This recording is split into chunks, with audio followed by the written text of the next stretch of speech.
ஒரு உயிரின் தோற்றம் அப்படின்னு சொன்னாலே நம்மளுக்கு நினைவுக்கு வரக்கூடியது வந்து குரங்குல இருந்து மனிதன் தோன்றினான் அப்படிங்கிற ஒரு கான்செப்ட் வரும். அதே மாதிரி வந்து பல செல் உயிர்கள்ல இருந்து இப்போ புழுப்பூச்சி தோன்றிச்சு அப்படிங்கிற ஒரு விஷயம் இருக்கு. ஆனா இப்போ வந்து பாத்தீங்கன்னா புழுப்பூச்சிகள் எல்லாம் புரோட்டோசோவால இருந்து வந்துச்சு அப்படின்னு நம்ம வந்து ரொம்ப ஈஸியா சொல்லிட முடியாது இல்லையா? அதெல்லாம் வந்து ஒரு நீண்ட பரிணாம கட்டங்களை எல்லாத்தையும் கடந்து தான் ஒரு நுண்ணுயிர்ல இருந்து பல்லுயிர் வந்து அதுக்கப்புறம் புழுக்களாவோ ஆர்த்ரோபோட்டுகளாவோ மாறி அதுக்கப்புறம் அதுல இருந்து பூச்சி வந்து அதுல இருந்து விலங்கினங்கள் தோன்றி அப்படிதான் வந்து படிப்படியான பரிணாம வளர்ச்சிகள் எல்லாமே நடந்துச்சு. இது எல்லாமே வந்து சட்டுன்னு ஏதோ ஒரு 6 நாட்களில் இறைவன் வந்து உலகை படைத்தான் அப்படின்னு சொல்லக்கூடிய கதை கிடையாது இல்லையா? ஆனா உலகம் எப்படி உருவாயிச்சு, அதில் உயிர்கள் எப்படி உருவாச்சு அப்படிங்கிறதுக்கெல்லாம் நமக்கு அறிவியல் பூர்வமான விடைகள் இருக்குது.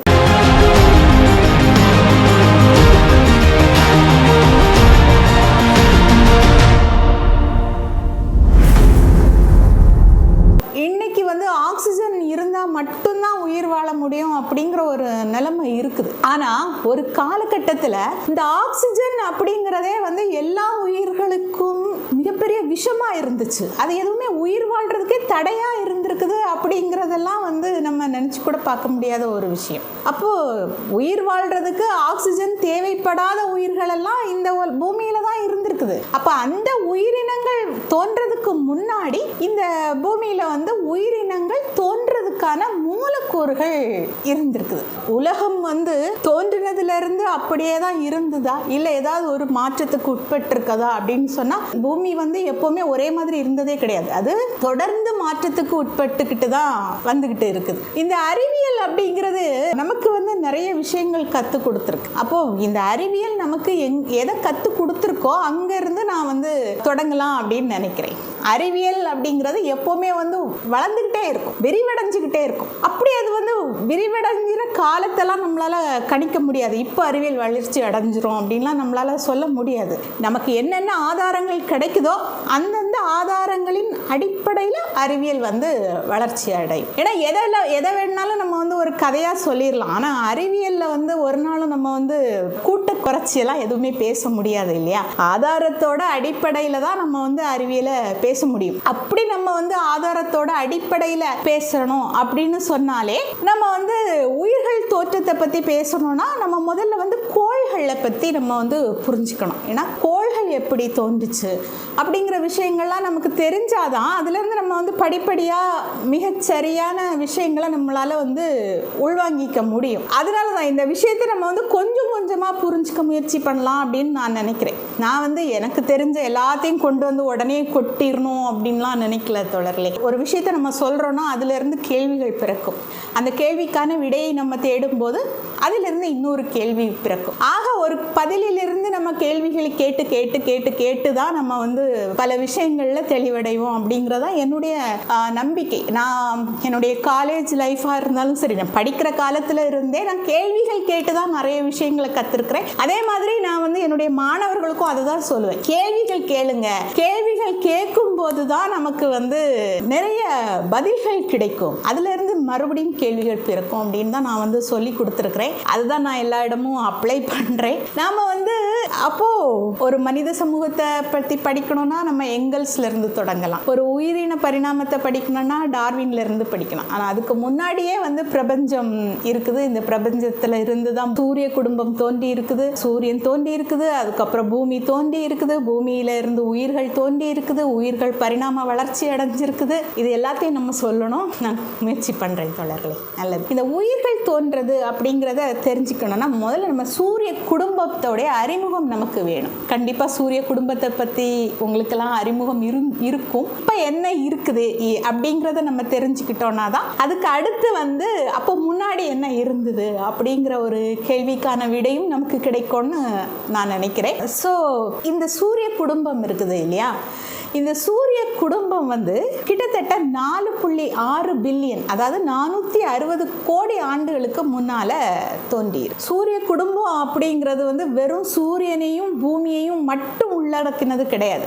8 கோள்கள், பிளானட்ஸையும் அப்புறம் துணைக்கோள்கள், சேட்டலைட்ஸ், அப்புறம் லட்சக்கணக்கான சிறு கோள்கள், ஆஸ்ட்ராய்ட்ஸ், நட்சத்திரங்கள், வால் நட்சத்திரங்கள், இந்த மாதிரி நிறைய விஷயங்களை உள்ளடக்கின ஒரு மிகப்பெரிய அமைப்பு.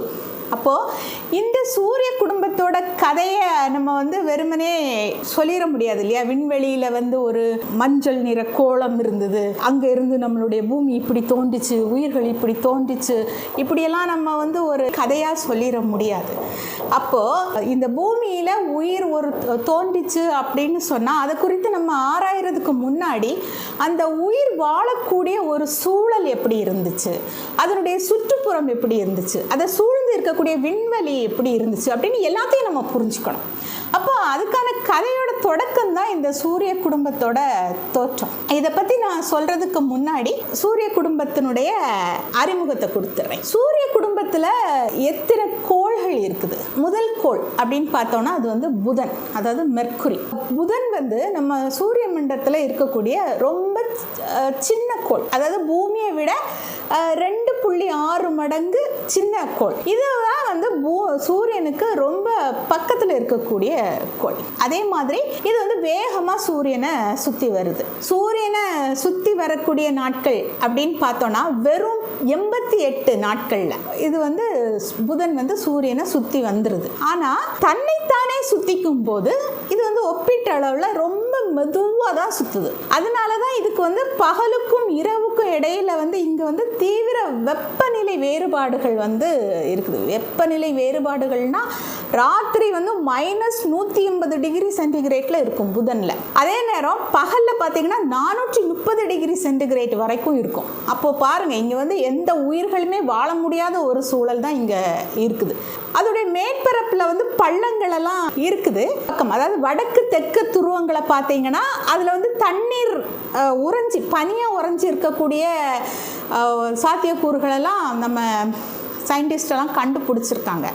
ஆனால் இதை நிரந்தர பனி அப்படின்னு அவங்க அதை சொல்கிறாங்க. ஏன் அதை நிரந்தர பனி அப்படின்னு சொல்கிறாங்கன்னா, இந்த வடக்கு தென் துருவம் இருக்குது இல்லையா, இங்கே சூரியனுடைய வெப்பமே படாது. அப்போ வெப்பமே படாத போது அந்த பனி உருகிறதுக்கான வாய்ப்புகள் இல்லை. அதாவது இப்போ வரைக்கும் தான், மாற்றம் எப்போ வேணாலும் நிகழலாம். இப்போ வரைக்கும் அங்கே சூரிய ஒளி படுறதுக்கான சாத்தியக்கூறுகள் இல்லாமல் இருக்குது. அதே மாதிரி இன்னொன்று பார்த்தீங்கன்னா, இதனுடைய வளிமண்டலம் இருக்குது இல்லையா, காற்று வெளி, அது ரொம்ப மெலிசாக இருக்கும். ரொம்ப மெலிசானா கிட்டத்தட்ட இல்லவே இல்லை அப்படின்னு கூட நம்ம சொல்லலாம். அப்போ ஒரு வெப்பத்தை அது உள்ளிழுத்துக்கிறதுக்கோ இல்லைன்னா மேல் பரப்பில் ஒரு நீராவியை உருவாக்குறதுக்கோ அதால் முடிகிறது இல்லை. இன்னொரு முக்கியமான விஷயம் பார்த்தீங்கன்னா, இந்த புதனில் இரும்பு, சிலிக்கேட் இதெல்லாம் தான் அதிகமாக இருக்குது. இந்த மாதிரி புதனுக்கு நிலவுகள் கிடையாது. அதுக்கு அடுத்ததாக நம்ம சுக்கிரன், அதாவது வீனஸை பார்த்தோம் அப்படின்னு சொன்னால், இது சூரிய மண்டலத்தில் சூரியன்லேருந்து இருக்கக்கூடிய 2வது கோள். இது மட்டும் இல்லை, இது பூமிக்கு பக்கத்தில் இருக்கக்கூடிய கோள்.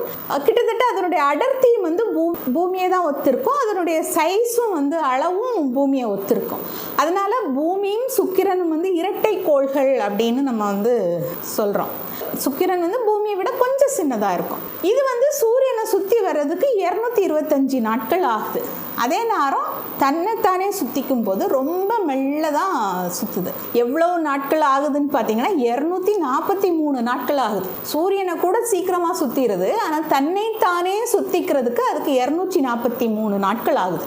அது மட்டும் இல்லாமல் இது பெரும்பாலான கோள்கள் இப்படி சுற்றுதுன்னு சொன்னால் இது என்ன சொல்லணும்னு சொன்னால் எதிர் திசையில் சுற்றும். அதே மாதிரி இதனுடைய வளிமண்டலத்தில் காற்று வெளியில் பார்த்தீங்கன்னா கார்பன் டை ஆக்சைடு நிறைஞ்சிருக்குது. அப்புறம் கந்தக அமிலம், சல்ஃபியூரிக் ஆசிட் இருக்குது இல்லையா, இது நிறைந்த மேகம் இருக்குது. அப்போது சல்ஃபியூரிக் ஆசிட்னா நீங்களே ஆசிட் உங்களுக்கே தெரியும், இதெல்லாம் இருந்தால் உயிர்களால் உயிர் வாழ முடியாது அப்படிங்கிறது. அதனால் இதனுடைய வளிமண்டலம் நச்சுத்தன்மை வாய்ந்ததாக தான் இப்போவும் இருக்குது. அது மட்டும் இல்லாமல் இது ரொம்ப அடர்த்தியாக இருக்கிறதுனால ஏகப்பட்ட வெப்பத்தை உள்ளே வாங்கிக்குது. அப்போ இந்த கிரகத்தினுடைய மேல் பரப்பு அவ்வளவு கொதிநிலை, அதாவது ஈயத்தை கூட உரிக்கக்கூடிய தன்மை உள்ள ஒரு வெப்பம் அங்கே இருக்குது. கிட்டத்தட்ட 475 டிகிரி சென்டிகிரேட்டுக்கு அதிகமான அளவு வெப்பம் இருக்குது. நம்ம விஞ்ஞானிகள் என்ன சொல்கிறாங்கன்னு சொன்னால், அங்கே வந்து எரிமலைகள் அதிக நிறைந்த கோளாக இந்த சுக்கிரன் இருக்குது அப்படின்னு சொல்கிறாங்க. இந்த சுக்கிரனுக்கும் நிலவுகள் கிடையாது. அடுத்ததாக வந்து மூணாவது, அதாவது இந்த சூரிய குடும்பத்தில் சூரியனுக்கு அடுத்து மூணாவதாக இருக்கக்கூடியது நம்மளுடைய பூமி.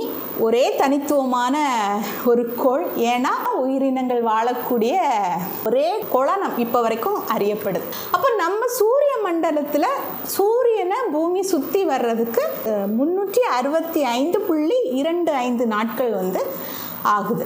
அது மட்டும் இல்லாமல் அது தன்னைத்தானே சுற்றி வர்றதுக்கு 24 மணி நேரம் ஆகுது. இந்த பூமியில தான் பாறைகள் இருக்குது, கடல்கள் இருக்குது, நிலப்பரப்புகள் இருக்குது, அப்புறம் வந்து உயிர் வாழ்றதுக்கு தேவையான வளிமண்டலம் இருக்குது. வளிமண்டலம் அப்படின்னு சொன்னால் அதில் வந்து 78% நைட்ரஜனும் 21% ஆக்சிஜனும் இருக்குது. இதெல்லாம் உயிர் வாழ்றதுக்கு ரொம்ப ரொம்ப முக்கியமானது. அப்போ வந்து இந்த பூமியோட மேற்பரப்பு வந்து அதுலேயும் 71% வந்து இந்த தண்ணியால் தான் மூடப்பட்டு இருக்கு.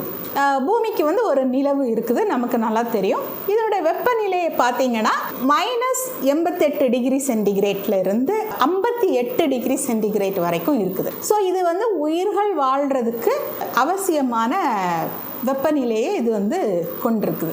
அதுக்கு அடுத்தது பார்த்தீங்கன்னா செவ்வாய் மார்ஸ். அப்போது இந்த சூரிய குடும்பத்தில் 4ஆவதா, அதாவது சூரியனுக்கு அடுத்து 4ஆவது கோளாக இருக்கக்கூடியது வந்து செவ்வாய். இது வந்து பார்த்தீங்கன்னா ரொம்ப குளிர்ச்சியாக இருக்குது. இதில் வந்து தூசிகள் நிறைந்து பாலைவனமாக காட்சி அளிக்குது.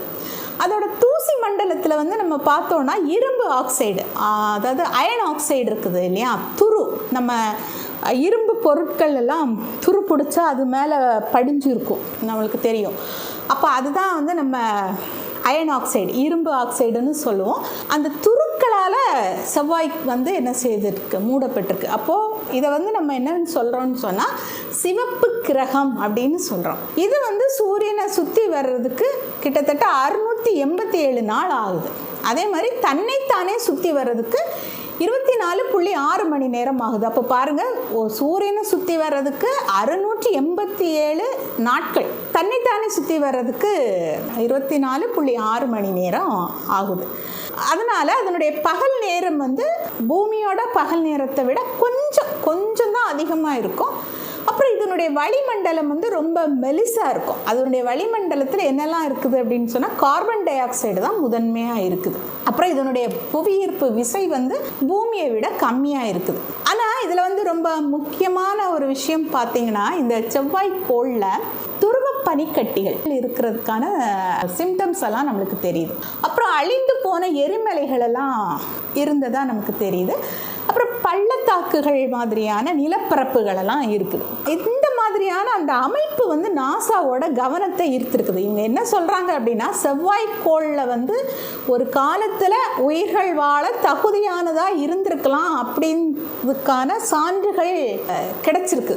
அதனால விஞ்ஞானிகள் எல்லாம் செவ்வாய் கிரகத்துக்கு மேலே ரொம்ப ஆர்வமாக இருக்காங்க. இப்போ வந்து அங்கே வந்து நுண்ணுயிர்கள் இருக்குதா அப்படின்னு கண்டறிகிறதுக்கு தொடர்ந்து ஆராய்ச்சி நடந்துக்கிட்டு இருக்குது. அதுக்கு அடுத்ததாக பார்த்திங்கன்னா வியாழன், ஜூபிட்டர். இந்த வியாழன் கோள் வந்து சூரியன்லேருந்து 5ஆவது இடத்துல இருக்கக்கூடிய ஒரு கோள். ஆனால் முக்கியமான விஷயம் என்னென்னா, நம்மளுடைய சூரிய மண்டலத்திலேயே இருக்கக்கூடிய மிகப்பெரிய கோள் வந்து இதுதான். இது எந்த அளவுக்கு பெருசு அப்படின்னு பார்த்தோன்னா, இதோட சுற்றளவுக்குள்ளால நம்ம வந்து 1300 பூமிகளை வந்து கொண்டு வந்து பொருத்திடலாம். அந்த அளவு அது அவ்வளோ பெருசு. இது வந்து சூரியனை சுற்றி வர்றதுக்கு 12 வருஷம் ஆகுது. ஆனால் தன்னைத்தானே சுற்றிக்கிறதுக்கு வெறும் 10 மணி நேரம் தான் ஆகுது. அப்போ பார்த்தீங்கன்னா எந்த அளவு அது வேகமாக சுற்றும். அப்படி சுற்றுறதுனால இப்போ வியாழன் வந்து வாயுக்கள் நிறைந்த ஒரு ராட்சச கிரகம். அதாவது இதில் வந்து பாறைகளை விட வாயுக்கள் தான் அதிகமாக இருக்குது.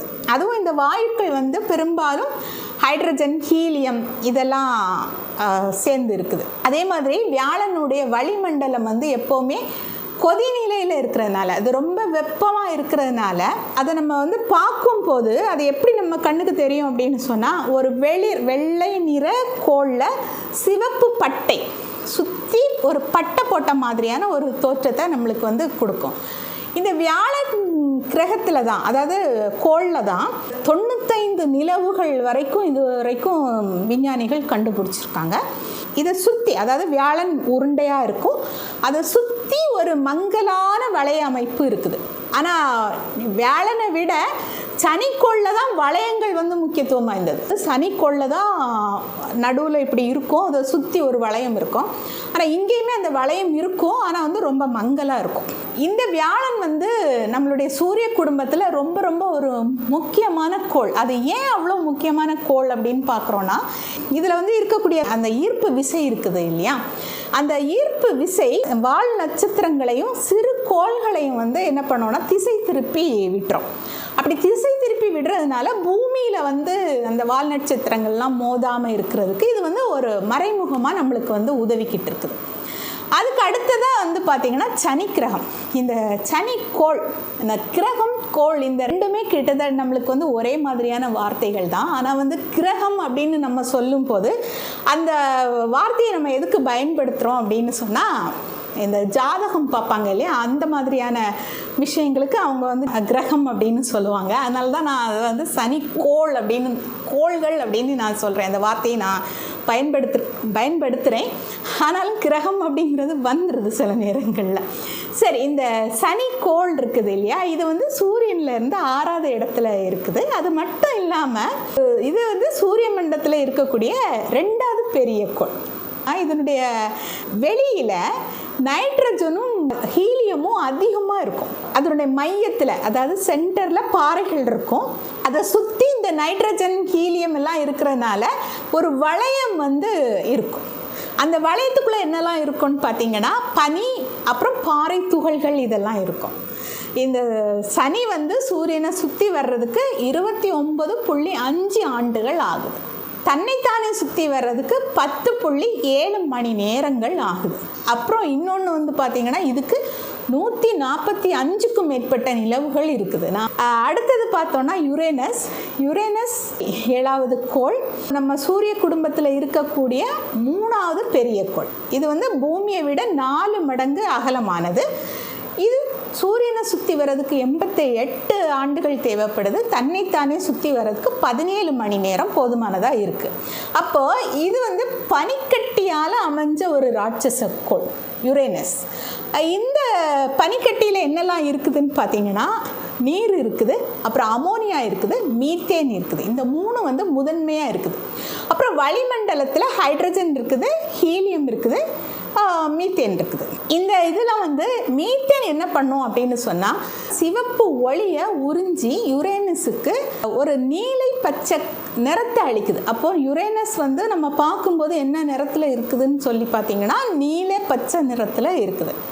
இந்த யுரேனஸுக்கும் அதை சுற்றி மங்கலான வளையங்கள் உண்டு. நம்ம பார்க்கும்போது அது கண்ணுக்கெல்லாம் தெரியாது, ஆனாலும் அதை சுற்றி வளையங்கள் இருக்குது. இதுக்கு வந்து ஒரு குறைந்தபட்சம் 27 நிலவுகள் இருக்குது. இன்னொரு முக்கியமான விஷயம் பார்த்தீங்கன்னா, இந்த யுரேனஸ் வந்து பக்கவாட்டில் சுழலும்.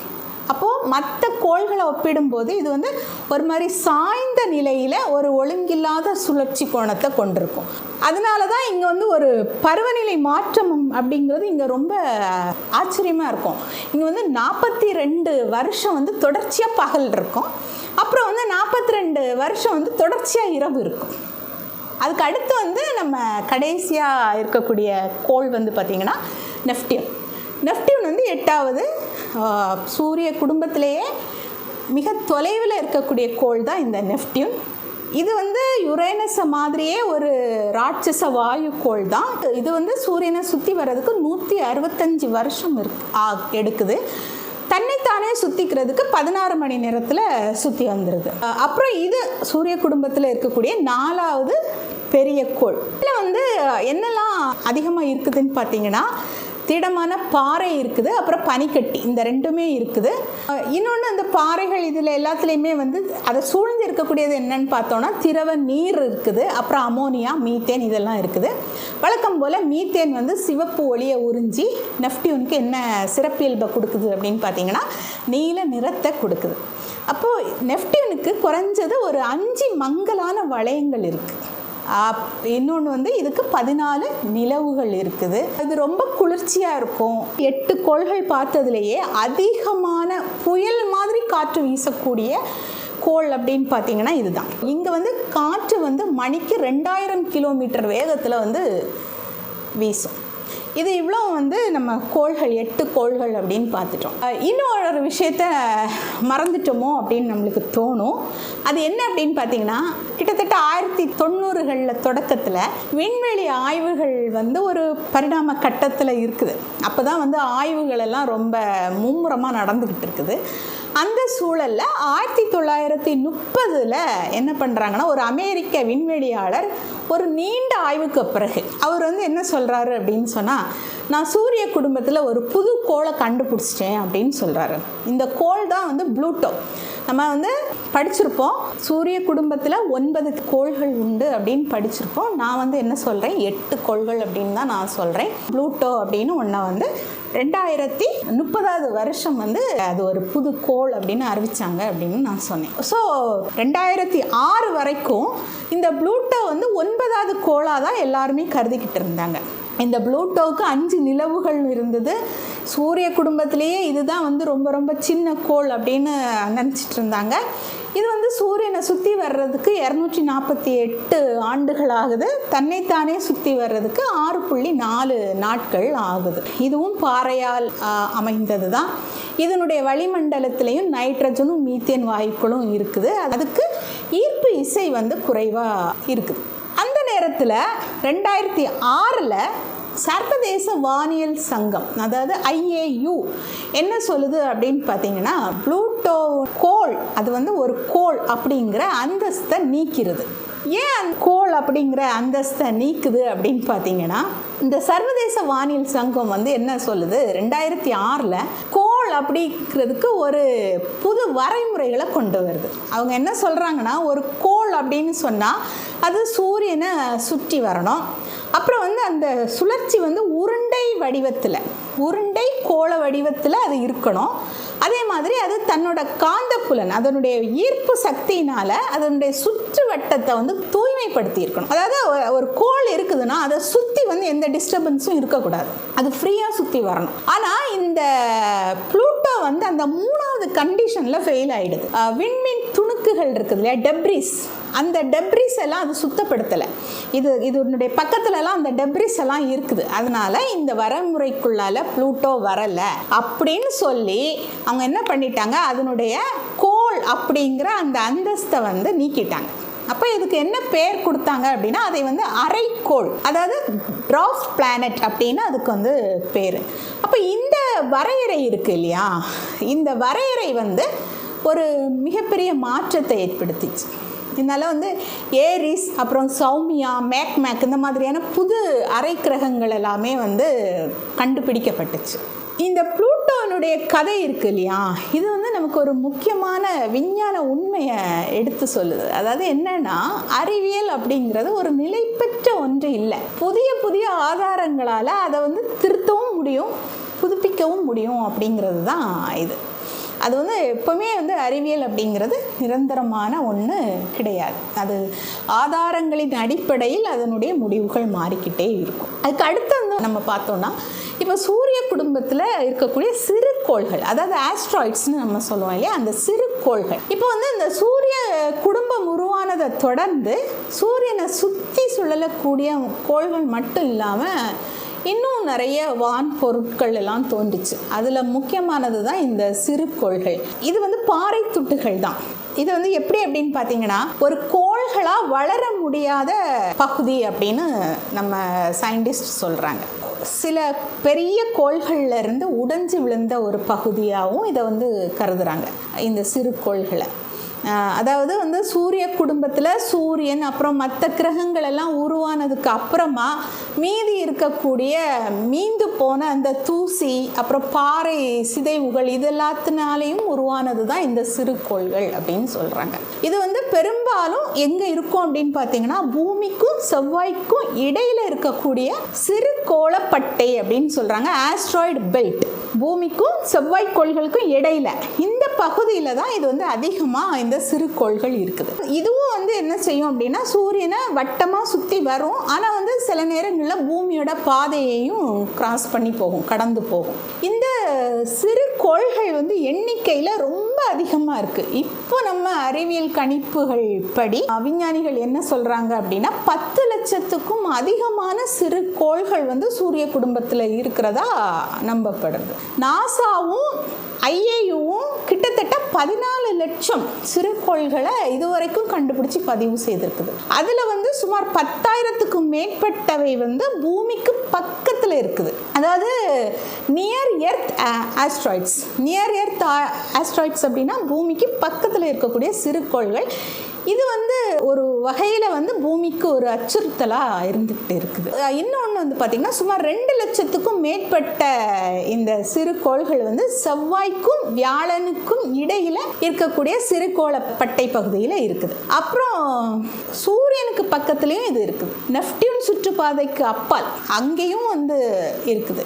ஸோ இந்த மாதிரி எல்லா பகுதியிலையும் இந்த சிறுகோள்கள் வந்து இருக்குது. இந்த அளவுக்கு வந்து சிறுகோள்கள் பூமிக்கும் செவ்வாய்க்கோள்களுக்கும் இடையில் இருக்கும்போது என்ன ஆகும் அப்படின்னு சொன்னால், அதனுடைய பாதை மாறி பூமியை நோக்கி வரும்போது பூமிக்கு பெரிய அழிவு வரும். இப்போ கடந்த காலத்தில் ஒரு மிகப்பெரிய சிறுகோள் வந்து பூமியை தாக்கி தான் டைனோசர்ஸ்களை அழிச்சதாக நம்ம வந்து சொல்லப்படுது. அதனால தான் இப்போ வந்து இந்த பூமிக்கு அருகில் இருக்கக்கூடிய பொருட்கள், அதாவது நியர் எர்த் ஆப்ஜெக்ட்ஸ் அப்படின்னு சொல்லுவோம், அதெல்லாம் வந்து சிறுகோள்கள் மேலே விஞ்ஞானிகள் எப்போவுமே ஒரு கண்காணிப்பை வச்சுக்கிட்டே இருப்பாங்க. இன்னொன்று முக்கியமான விஷயம் என்ன அப்படின்னு பார்த்தீங்கன்னா, நம்மளுடைய விஞ்ஞானிகள் இந்த சிறுகோள்கள் மீது ஆய்வும் செய்துட்டு இருக்காங்க. ஏன் இது இவ்வளோ முக்கியத்துவம் வாய்ந்தது அப்படின்னு பார்த்தோம்னா, பிரிமிட்டிவ் ப்ராடக்ட்ஸ், அதாவது பழமையான பொருட்களை கொண்டிருக்குது இந்த சிறுகோள்களில். அப்போ சயின்டிஸ்ட் என்ன நினைக்கிறாங்க, இது வந்து சூரிய குடும்பம் எப்படி உருவாச்சு அப்படிங்கிறதுக்கான தடயங்களை இந்த சிறுகோள்கள் கொண்டிருக்கக்கூடும் அப்படின்னு நினைக்கிறாங்க. அதனால இந்த சிறுகோள்களை நம்ம வந்து புரிஞ்சுக்கிட்டா பூமி எப்படி தோன்றுச்சு, கோள்கள் எப்படி உருவானது அப்படிங்கிறதெல்லாம் நம்மளால் விளங்கிக்க முடியும் அப்படின்னு அவங்க நினைக்கிறாங்க. இன்னொன்று பார்த்தீங்கன்னா, விஞ்ஞானிகள் என்ன நினைக்கிறாங்கன்னா, இந்த சிறு கோள்களில் தங்கம் இருக்கலாம், நிக்கல் மாதிரியான தனிமங்கள் எல்லாம் இருக்கலாம். அது மட்டும் இல்லாமல் உயிரியல் மூலக்கூறுகள் கூட இந்த சிறு கோள்களில் இருக்கக்கூடும் அப்படின்னு அவங்க நினைக்கிறாங்க. அதனால தான் இவங்க வந்து என்ன செய்கிறாங்கன்னு சொன்னால், ஒரு வளங்கள் நிறைந்த சுரங்கமாக, அது ஒரு மாதிரி, அதாவது ரிசோர்ஸ் மைனிங் மாதிரி அவங்க வந்து அதை கருதுறதுனால இந்த சிறு கோள்களில் இருந்து நமக்கு எதிர்காலத்துக்கு தேவையான பல விஷயங்களை பெற்றுக்கலாம் அப்படின்னு அவங்க நினைக்கிறாங்க. அதனால் இந்த விண்வெளி பாறைகள் மட்டும் இல்லை, அது வந்து ஒவ்வொன்றுமே வந்து என்ன செய்யுது அப்படின்னா, பூமி பிறந்த கதையும் விண்வெளியிலேருந்து நமக்கு புரியாத பல மர்மங்களையும் வந்து எடுத்து சொல்லக்கூடிய ஒரு விஞ்ஞான கூடமாக தான் இருக்குது. அடுத்தது வந்து நம்ம பார்த்தீங்கன்னா, சூரிய குடும்பத்தில் இருக்கக்கூடிய விண்மீன்கள், அப்புறம் வந்து விண்வீச்சுகள், அப்புறம் வந்து விண்கற்கள், இதெல்லாம் வந்து எல்லாத்தையும் இன்னும் ஒரு தடவை பார்த்துருவோம். இதெல்லாம் ரொம்ப முக்கியமான விஷயங்கள். ஏன் அப்படின்னு பார்த்தீங்கன்னா, இந்த விண்மீன்கள் இருக்குது இல்லையா, இது வந்து சூரிய குடும்பத்தில் சூரியனை சுற்றி வரக்கூடிய பாறை தான். ஆனால் இது வந்து அளவில் ரொம்ப ரொம்ப சின்னதாக இருக்கும். இந்த விண்மீன்களில் இருக்கக்கூடிய முக்கியமான உலோகங்கள் என்னன்னு பார்த்தீங்கன்னா, இரும்பு, நிக்கல், இந்த ரெண்டும் முக்கியமான உலோகங்கள். இது வந்து பெரும்பாலும் இது எப்படி உருவாகி இருக்கும் அப்படின்னு பார்த்தீங்கன்னா, இப்போ ஒரு வால் நட்சத்திரம் இருக்குது, சிறு கோள்கள் இருக்குது, இது ரெண்டுமே மோதுது. அப்படி மோதுறதுனால வால் நட்சத்திரங்கள் வந்து சிதையுற்று ஒரு தூசி மண்டலத்தை வந்து உருவாக்குது, ஒரு பனி துகளை வந்து உருவாக்குது. அப்படின்னா அதிலிருந்து தான் இந்த விண்மீன்கள் உருவாகி இருக்கு அப்படின்னு சொல்கிறாங்க. சரி, இந்த விண்மீன்னு சொல்கிறோம், விண்வீச்சுன்னு சொல்கிறோம், விண்கல் அப்படின்னு சொல்கிறோம், இது எல்லாத்துக்கும் இடையில இருக்கக்கூடிய வேறுபாடு என்ன அப்படின்னு பார்த்தோன்னா, விண்மீன் அப்படிங்கிறது விண்வெளியில் பறக்கக்கூடிய ஒரு சின்ன பாறை. அதே பாறை வந்து பூமியோட அட்மாஸ்பியருக்குள்ளால நுழையும் போது ஒரு தீக்கோடு, அதாவது தீ பொறி கூட சொல்ல முடியாது, தீக்கோடு அப்படியே எரியிற மாதிரி வந்து கீழே வரும். அதை தான் நம்ம என்னன்னு சொல்கிறோன்னா விண்வீச்சு அப்படின்னு சொல்கிறோம். அதாவது கிட்டத்தட்ட பார்க்குறதுக்கு ஒரு நட்சத்திரம் எரிஞ்சு விழுறது மாதிரி நம்மளுக்கு வந்து தோன்றும். இதை வந்து நம்ம எரி நட்சத்திரம் அப்படின்னு கூட நம்ம சொல்லுவோம். இந்த விண்வீச்சு அப்படிங்கிறது வந்து ஒரு வருஷத்தில் ஒரு குறிப்பிட்ட நேரத்தில் பூமியில் வந்து வால் நட்சத்திரத்தினுடைய பிசுக்குகள் இருக்குது இல்லையா, அந்த பாதையை வந்து கடந்து போகும்போது ஏற்படுது. ஆகஸ்ட் மாதத்தில், நவம்பர் மாதம், டிசம்பர் மாதம், இந்த மாதிரியான மாதங்கள்லாம் இந்த விண்வீச்சு இருக்கு இல்லையா, இதை வந்து நம்ம வந்து பார்க்கலாம். இன்னொன்று வந்து பார்த்தீங்கன்னா, இப்போ விண்கல் அப்படிங்கிறது என்ன அப்படின்னா, விண்மீன் வந்து எரிஞ்சு பூமியில் வந்து விழுறதுக்கு பதிலாக எரியாமல் பூமியில் வந்து விழக்கூடிய அந்த பாறை துண்டு இருக்கு இல்லையா, இதை தான் நம்ம வந்து விண்கல் அப்படின்னு சொல்கிறோம். 1908 வருஷம் ஒரு பெரிய விண்மீன் வந்து காற்றில் வெடித்து சைபீரியாவில் உள்ள வனங்கள் எல்லாம் அழிஞ்சு போச்சு. இது வந்து ஒரு எடுத்துக்காட்டு. இதை நம்ம வந்து துங்குஸ்கா நிகழ்வு அப்படின்னு சொல்கிறோம். அதே மாதிரி கிட்டத்தட்ட 6.5 கோடி வருஷங்களுக்கு முன்னாடி ஒரு பெரிய சிறு கோளோ இல்லைனா ஒரு விண்மீனோ மோதி தான் இந்த டைனோசர்கள் அழிஞ்சு போனதாக கருதப்படுது. இதை நாம் வந்து சிக்ஸுலப் தாக்கம் அப்படின்னு சொல்கிறோம், இம்பேக்ட் அப்படின்னு நம்ம வந்து இதை சொல்கிறோம். அதனால் அந்த வகையில் இந்த விண்மீன்கள் வந்து முக்கியத்துவம் வாய்ந்தது. அது மட்டும் இல்லாமல் அது அறிவியல் முக்கியத்துவமும் வாய்ந்ததும் கூட. ஏன் அப்படின்னு சொன்னால், இந்த விண்மீன்களும் விண்கற்களும் வந்து பூமி உருவானதற்கான பின்னணியை நமக்கு விளக்குது.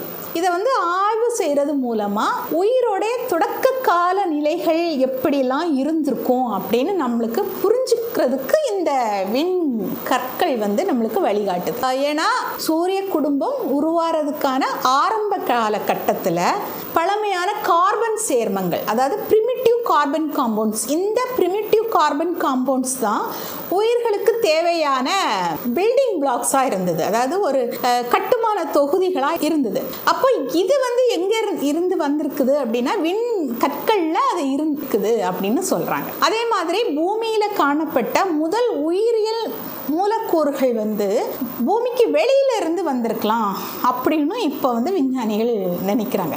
இவ்வளோ நாளும் என்ன சொல்லிக்கிட்டு இருந்தாங்கன்னா, இந்த பூமியில் உயிர்கள் வாழ்கிறதுக்கான உயிரியல் மூலக்கூறுகள் இங்கிருந்தே தான் துவங்கிச்சு அப்படின்னு சொல்லிக்கிட்டு இருந்தாங்க. இப்போ ஆய்வு எந்த லெவலில் இருந்துட்டு இருக்குதுன்னு சொன்னால், இல்லை வேறு ஒரு கிரகத்தில் இருந்தோ இல்லைன்னா ஒரு விண்கல்ல இருந்தோ அதான் இந்த உயிர் தோன்றதுக்கான மூலக்கூறுகள் பூமியை வந்து அடைஞ்சுது அப்படின்னு விஞ்ஞானிகள் கருதுறாங்க. அப்போ இந்த அளவுக்கு வந்து ஒரு அறிவியல் மாற்றத்தை ஏற்படுத்தக்கூடிய வாய்ப்புகளை எல்லாம் இந்த விண்கற்கள் கொண்டிருக்குது. இன்னும் வந்து அவங்க ப்ரூவ் எல்லாம் பண்ணல. அதாவது நுண்ணுயிரிகள் முதல்ல வேறு கோள்களில் தான் உருவாகி அது பூமிக்கு வந்து சேர்ந்தது அப்படின்லாம் வந்து யாரும் இன்னும் ப்ரூஃப் பண்ணலை. இது வரைக்குமே பூமியிலே தான் இந்த உயிரினங்கள்லாம் தோன்றிச்சு அப்படின்னு சொல்லிட்டு இருக்கிறோம். ஆனால் நமக்கு தெரியாது இல்லையா, அறிவியல் வந்து இன்னும் என்னென்ன அதிசயத்தை தனக்குள்ள வச்சிருக்கு அப்படின்னு நம்ம சொல்ல முடியாது. காத்திருந்து பார்ப்போம். அதுக்கடுத்து தான் முக்கியமாக இந்த சூரிய குடும்பத்தில் இருக்கக்கூடியது வந்து வால் நட்சத்திரங்கள். பனிக்கட்டினா நம்மளுக்கு தெரியும் அது நீர் அப்படிங்கிறது. அப்போது ஒரு உயிர் தோன்றதுக்கு அது ரொம்ப ரொம்ப ஆதாயமான ஒரு விஷயம். அதே மாதிரி மீத்தேன், அமோனியா, இது எல்லாமே வந்து ஒரு ஆதாரம், உயிர் தோன்றதுக்கான ஆதாரம். இது எல்லாத்தையும் எது வச்சிருக்குது அப்படின்னு பார்த்தீங்கன்னா வால் நட்சத்திரங்களில் இருக்குது. இந்த வால் நட்சத்திரங்கள் வந்து ஒரு சூரியனை வந்து ஒரு நீண்ட வட்ட பாதை வழியாக சுற்றி வருது. இந்த வால் நட்சத்திரங்கள் இருக்குது இல்லையா, அதனுடைய மையம், சென்டர் பாயிண்ட் வந்து மையம், அதை வந்து நம்ம நியூக்ளியஸ்னு சொல்கிறோம். அது வந்து சென்டர் பாயிண்ட் வந்து ரொம்ப சின்னதாக இருக்கும். அதில் வந்து உறைந்த பனி இருக்கும், அப்புறம் பாறைகள் இருக்கும். இதுதான் வந்து வால் நட்சத்திரத்துடைய மூலமே. ஆனால் இது வந்து சூரியனை நெருங்கி வர நேரத்தில் சூரியன் வெப்பமாக இருக்கும் இல்லையா, அப்போ இந்த வெப்பத்தில் இந்த பனி வந்து என்ன ஆகுதுன்னா உருகி ஒரு வாயு குடை மாதிரி ஃபார்ம் ஆகும். அப்போ அதுதான் நம்ம என்ன சொல்கிறோன்னா வால் நட்சத்திரத்தினுடைய தலைப்பகுதி அப்படின்னு சொல்கிறோம். அப்புறம் இந்த இன்னும் நெருங்கி வரும்போது இந்த வால் நட்சத்திரம் சூரியனுக்கு இன்னும் அருகில் வரும்போது என்ன ஆகுதுன்னு சொன்னால் சூரியன்லேருந்து வெளிவரக்கூடிய கதிர்வீச்சு இந்த வால் நட்சத்திரங்கள் மேலே படுது. அதனால் இந்த வால் நட்சத்திரங்களில் இருக்கக்கூடிய தூசியும் வாயுவும் என்ன ஆகுது அப்படின்னா வெளியேற ஆரம்பிக்குது. அந்த சென்ட்ரல் பாயிண்ட்லேருந்து வெளியேற ஆரம்பிக்குது. இதை தான் நம்ம என்னன்னு சொல்கிறோன்னா டெயில், வால் அப்படின்னு சொல்கிறோம். ஸோ ஒரு வால் நட்சத்திரத்துக்கு தலையும் இருக்கும், ஒரு சென்டர் பாயிண்ட் இருக்கும், அதுக்கப்புறம் அதுக்கு ஒரு வால் இருக்கும். இந்த வால் வந்து பார்த்திங்கன்னா 2 வகையான வால் இருக்கும். ஒன்று வந்து அயனி வால். அயனி வால் அப்படின்னா அயான்ஸ் நம்ம சொல்லுவோம். ஒரு சார்ஜ்டு கேஸ் பார்ட்டிகிள்ஸ், அதாவது மின்னூட்டம் பெற்ற வாயு துகள்களால் ஆனது. அதனால் இது வந்து எப்போவுமே வந்து நீல கலரில் தான் இருக்கும், நீல நிறத்தில் இருக்கும். அப்புறம் சூரியன் வந்து பக்கத்தில் வர வர அதனுடைய கதிர்வீச்சோட அழுத்தத்தால் இது எப்போவுமே என்ன ஆகும்னா சூரியன்லேருந்து இது எதிர் திசையில் தான் இது வந்து தள்ளி இருக்கும். அதனால் வால் நட்சத்திரம் எந்த திசையில் அது பயணித்தாலும் வால் வந்து சூரியனுக்கு நேராக ஆப்போசிட் சைடில் தான் இது வந்து இருக்கும். இன்னொன்று வந்து பார்த்திங்கன்னா டஸ்ட் டெயில், அதாவது தூசி வால். இந்த தூசு வாலில் தூசி தான் இருக்கும். அதனால் இது வந்து சூரியனுடைய சுற்று வட்டத்துக்குள்ளே வரும்போது இந்த வால் வந்து இப்படி வளைஞ்சது மாதிரி வரும். ஸோ இந்த வால் நட்சத்திரங்கள் எங்கேருந்து வருது அப்படிங்கிறது தான் நம்மளுக்கு ரொம்ப முக்கியமான ஒரு கேள்வி. வால் நட்சத்திரங்கள்லே 2 வகை இருக்குது. ஒன்று வந்து பார்த்திங்கன்னா குறுகிய கால வால் நட்சத்திரங்கள், இன்னொன்று நீண்ட கால வால் நட்சத்திரங்கள். ஷார்ட் பீரியட் காமெட்ஸ், அப்புறம் வந்து லாங் பீரியட் காமெட்ஸ். இந்த ஷார்ட் பீரியட் காமெட்ஸ் வந்து அப்படின்னா என்ன அப்படின்னா, இது வந்து சூரியனை சுற்றி வர்றதுக்கு சுமார் 200 வருஷங்கள் எடுக்கும். அப்புறம் இந்த வால் நட்சத்திரங்கள் வந்து நெப்டியூன் இருக்கு இல்லையா, இந்த நெப்டியூனுக்கு அப்பால் கைஃபர் பட்டை அப்படின்னு ஒன்று இருக்குது, ஒரு பகுதி இருக்குது. அந்த பகுதியிலிருந்து நம்மளுடைய சூரிய குடும்பத்துக்குள்ளால வருது. இன்னொன்று வந்து லாங் பீரியட் காமெட்ஸ் சொன்னோம் இல்லையா, நீண்ட கால வால் நட்சத்திரங்கள். இது வந்து சூரியனை சுற்றி வர்றதுக்கு ஆயிரக்கணக்கான வருஷங்களை எடுத்துக்கும். அப்போ இது வந்து இது எங்கேருந்து வருது அப்படின்னு சொன்னால் சூரிய குடும்பத்தோட எல்லையில், அதாவது அதுக்கும் அப்பால் இருந்து, ப்ளூட்டோவுக்கு அப்பால் இருந்து ஊட் மேகங்கள் வழியாக வருது. நம்ம அந்த ஊட் மேகங்களெல்லாம் நம்ம டீட்டெயிலாக பார்க்கலாம். ஸோ இந்த மேகங்கள் வழியாக இது எங்கே வருதுன்னா சூரிய குடும்பத்துக்குள்ளால என்டர் ஆகுது. அப்போ இது இந்த வால் நட்சத்திரங்களால் எந்த திசையில் இருந்தும் சூரியனை அணுக முடியும். அப்போ ஏன் இந்த வால் நட்சத்திரங்கள் வந்து அது எங்கேயோ இருக்குதுன்னு நம்ம சொல்கிறோம்? ப்ளூட்டோவுக்கு அப்பால், சூரிய குடும்பத்தின் எல்லைக்கு அப்பால் அங்கே இருக்குது. அங்கே இருந்து ஏன் அது இங்கே உள்ளே வருது அப்படின்னு பார்த்தீங்கன்னா, நம்ம வியாழன் இருக்கு இல்லையா, அதில் இருக்கக்கூடிய ஈர்ப்பு விசை, அப்புறம் நட்சத்திரங்களில் இருக்கக்கூடிய இந்த ஈர்ப்பு விசைகள், இதெல்லாமே அதை வந்து ரொம்ப தொந்தரவு பண்ணும். வால் நட்சத்திரங்களுடைய மைய பகுதி வந்து எப்போவுமே குலைஞ்சிக்கிட்டே இருக்கும். அது ஒரு நிலையாக இருக்க முடியாமல் தொல்லைக்கு ஆட்பட்டுக்கிட்டே இருக்கும். அதனால தான் அது வந்து சூரிய மண்டலத்தை நோக்கி வருது. அப்போது இந்த வால் நட்சத்திரங்கள் பெரும்பாலும் வந்து பூமிக்கு ரொம்ப பக்கத்தில் வருது. ஆனால் பூமியில் விழுறது ரொம்ப அபூர்வம். இதில் வந்து ஷூமேக்கர் லெவி 9 அப்படிங்கிற ஒரு வால் நட்சத்திரம் 1994 வருஷம் ஜூலை மாதம் வந்து வியாழன் கோளை வந்து தாக்கியிருக்கு. அப்போது முதன்முறையாக நம்முடைய சயின்டிஸ்ட், அதாவது நாசாவில் இருக்கக்கூடிய விஞ்ஞானிகள் இந்த மோதலை வந்து படம் பிடிச்சிருக்காங்க. இது வரைக்கும் இந்த மாதிரி ஒரு வால் நட்சத்திரம் ஒரு கோளை தாக்கியதை யாருமே நேரடியாக பார்த்தது கிடையாது. 1994 தான் நாசா என்ன பண்ணியிருக்காங்க அப்படின்னு சொன்னால் அதை வந்து படம் எடுத்திருக்காங்க. அந்த நிகழ்வு எப்படி நடந்திருக்குது அப்படின்னு பார்த்தீங்கன்னா, வியாழனுடைய இந்த ஈர்ப்பு விசையினால தான் இந்த வால் நட்சத்திரம் என்ன ஆயிருக்கு, உள்ளுக்குள்ள வந்திருக்கு. அதனுடைய பாதைக்கு வந்து பல துண்டுகளாக உடஞ்சி சிதறி கிட்டத்தட்ட 6 நாட்களுக்கு அந்த கோள் மேலே உடஞ்சி விழுந்து தொடர்ந்து தாக்கிக்கிட்டே இருந்திருக்கு. அப்படி அந்த எரி நட்சத்திரங்கள் வந்து அந்த கோளை தாக்கின தடயம் வந்து இப்பவும் வந்து வியாழன்ல வடுக்களாக இருந்துக்கிட்டு இருக்குது. இது வந்து ஒரு விண்வெளி வரலாற்றிலே இது ஒரு மிகப்பெரிய புரட்சி. ஏன்னா நமக்கு தெரியாது இந்த மாதிரியான ஒரு மோதல் நிகழும், இந்த மோதல் நிகழ்கிறதுனால இந்த மாதிரியான மாற்றங்கள் எல்லாம் வரும் அப்படிங்கிறதெல்லாம் நமக்கு யாருக்குமே தெரியாது இல்லையா. அப்போ அதை நம்ம வந்து கண் கூட அந்த நேரத்தில் தான் பார்க்குறோம். அப்போ இன்னொரு வால் நட்சத்திரம் ஹாலி அப்படிங்கிற ஒரு வால் நட்சத்திரம், இது வந்து ஒரு 76 வருஷங்களுக்கு ஒருக்கா பூமிக்கு பக்கத்தில் வரும். அதான் நம்ம அது தாக்காதுன்னு சொன்னேன் இல்லையா, அது தாக்கலை இது வரைக்கும், பக்கத்தில் வரும். அப்போ இது 76 வருஷங்களுக்கு ஒருக்கா வருதுன்னு சொன்னால் இனி 2061 இது மறுபடியும் நம்ம பூமிக்கு பக்கத்தில் வரும். இன்னொன்று வந்து பார்த்திங்கன்னா ஹேல் பாப் அப்படிங்கிற ஒரு வால் நட்சத்திரம், இது வந்து 1997 ரொம்ப நாளாக அது வந்து வானத்தில் அப்படியே இருந்துக்கிட்டே இருந்துச்சு. அப்புறம் இன்னொன்று நியோவைஸ் அப்படிங்கிற ஒரு வால் நட்சத்திரம், இது வந்து 2020 ஒரு பிரம்மாண்டமான வாலோட வானத்தில் தோன்றுச்சு. ஸோ நம்ம பழைய கால நாகரீகங்கள் எல்லாம் வந்து வால் நட்சத்திரம் அப்படின்னு சொன்னாலே ரொம்ப தீய சகுனமாக பார்த்துச்சு. ஆனால் இன்றைக்கி இருக்கக்கூடிய அறிவியல் வந்து வால் நட்சத்திரத்தை என்னன்னு சொல்கிறாங்கன்னா, இதுதான் வந்து விண்வெளியினுடைய வரலாற்று குறிப்பு அப்படின்னு கொண்டாடுறாங்க. ஏன் அப்படின்னா, இந்த வால் நட்சத்திரங்கள் தான் நம்ம சூரிய குடும்பத்தில் இருக்கக்கூடிய பழமையான உறுப்பு. இந்த உயிரோட ஆரம்ப கட்டுமான தொகுதிகள் இருக்கு இல்லையா, பில்டிங் பிளாக்ஸ், அப்புறம் amino acids, carbon compounds, carbon சேர்மன்கள், இது எல்லாமே வந்து வால் நட்சத்திரத்தில் இருந்து தான் வந்திருக்க கூடும் அப்படின்னு நம்ம விஞ்ஞானிகள் வந்து நம்புகிறாங்க. இது மட்டும் இல்லாமல் இந்த வால் நட்சத்திரங்கள் தான் நம்ம பூமிக்கு தண்ணீரை கொண்டு வந்தவையாக இருக்க முடியும். பூமிக்கு எப்படி தண்ணி வந்துச்சு, நம்ம பூமி எப்படி இருந்தது உருவாகும் போது என்ன மாதிரியான நிலைமையில் இருக்குது அப்படின்னு பார்க்கும்போதே தெரியும். அது வந்து அப்படியே கொதிக்கக்கூடிய ஒரு சூடான பந்தாக தான் பூமி உருவாகி இருந்தது. அப்போ பூமிக்கு தண்ணீர் எப்படி வந்தது அப்படின்னா விஞ்ஞானிகள் என்ன சொல்கிறாங்கன்னா வால் நட்சத்திரங்கள் தான் பூமிக்கு தண்ணீரை கொண்டு வந்திருக்கணும். ஏன்னா வால் நட்சத்திரங்கள்ங்கிறது ஒரு பனிக்கட்டி மாதிரி இருக்கும் இல்லையா. அப்போ இந்த பழங்கால இந்த பனிக்கட்டி தான் என்ன செய்யணும்னா பயணித்து வந்து இந்த பூமியை வந்து தாக்கி நமக்கு தண்ணீரை கொடுத்துருக்க முடியும். இதுதான் வந்து ஆரம்ப கால சூரிய மண்டலத்தினுடைய எச்சங்களாக இருக்குது. அதனால் இதை படிக்கும்போது 460 கோடி வருஷங்களுக்கு முன்னாடி நம்ம சூரிய குடும்பம் எப்படி உருவானது அப்படின்னு தெரிஞ்சுக்கிறதுக்கான ஒரு ஜன்னலை வால் நட்சத்திரங்கள் வந்து நம்மளுக்கு திறந்து விட்டுருக்குன்னு சொல்லலாம். அப்போது இந்த சூரிய குடும்பம் அப்படிங்கிறது வெறும் 8 கிரகங்களால் மட்டும் அமைஞ்சது கிடையாது இல்லையா. அதோட எல்லை வந்து வெறும் ப்ளூட்டோவோட நிற்கிறது கிடையாது. ப்ளூட்டோவையும் தாண்டி நமக்கு வந்து சாட்சியாக இன்னும் ஒரு ஆயிரக்கணக்கான விசித்திரமான விண்வெளி பொருட்கள் இருந்துக்கிட்டே தான் இருக்குது.